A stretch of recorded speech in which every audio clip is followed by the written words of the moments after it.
To run Comrades, you need a strong heart. To get you past the leg cramps and to the next water station. To conquer pollies and to get you around the bend where your family will be cheering you on to the finish line. It makes you a fighter, and it makes your spirit just a whole lot tougher.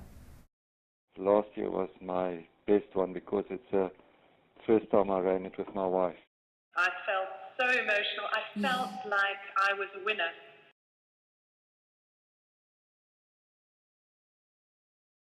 Just second year medical school, it was a bet that my partner at medical school had with me and another girl in the class, and she said she would bet us supper if we would run Comrades and finish this year, and we did that year, and she hasn't bought us a supper still yet, 30 years ago. The running friend I was with, doing most of my training with, said to me, oh, well, if you can do 15 Ks, you can do a half marathon. Then he told me quite promptly after that if I can do a half marathon, then I can do a marathon. And then he told me good news and said, oh, well, if you do a marathon, you've simply got to do Comrades. Okay, the night before we try and stick to something like light, like pastas and so on. The morning before I like to have oats. And then maybe a slice of toast and coffee, and that's it. Dinner will consist of a pasta, a simple pasta and a safe pasta. And by that I mean not a rich one filled with rich, creamy, cheesy sauce, but more like a tomato-y based sauce. I eat a very light breakfast, which is probably just toast with, perhaps peanut butter. So the night before is a small meal. I wouldn't have a lot. Okay. And I'll still have a little bit of protein the night before. And that'll be the last part of the carbohydrates, will be that night. And that's often related to your blood sugar. And either running too hard and not finding a rhythm that'll last you for the 90 kilometers. Because if you sprint the first 100 meters, you're not going to last more than another 100 meters after that. So you've got to find a rhythm, and it takes years to actually build up the confidence to know that you're at the pace that you want to be at, and you're comfortable, and you know that you could go for another 10, 20, 30, 40 at this pace. Hitting the wall is very common, and it's awful, because I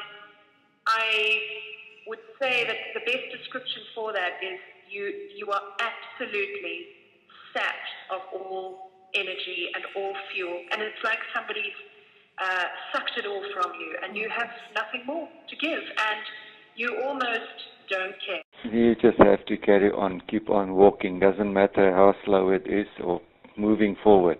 Okay. And carry on, and eventually it comes right. And normally it's your blood sugar level that drops too much. Oh, yes. That comes because of you don't eat too much or drink enough and so on, and your blood sugar just drops. Good. Yeah, I think that's the years of running, going through the hardship of tackling big hills and running on hot days, and when you feel like you need something to drink but you can't get something to drink just yet, and it just makes you a much tougher person. And I think that paid me back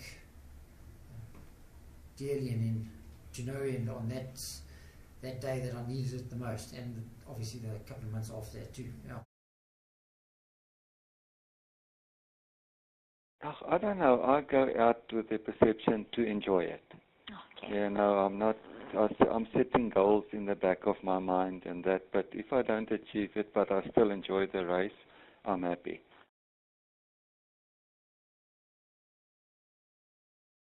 I would say the best possible advice would be to start gradually. Face it in little bites. Build up 5 kilometers to a 10K, then 10K to a 15. And once you're comfortable with that, do a 21K, and so on and so on. Do a couple of marathons, well, let's say 4 marathons before you've done a Comrades. After the first 6 months, go and do a 10 or a 15 or even a 21 kilometer race. Get the sense of achievement, because running gives you huge reward. The affirmation that you get just from completing something is, And it doesn't last just for 5 minutes, like a dry flash around the pool. It lasts for much longer than that. Weeks and weeks you'll feel, even Comrades will last for months after. Well, to start slow. And your race, even if you come to halfway and you feel good, I say your race starts at 60 kilometers. That's why I say to the people, if you come to 60 and you feel good, then you can start pushing it a bit. But up to 60, you must be very conservative.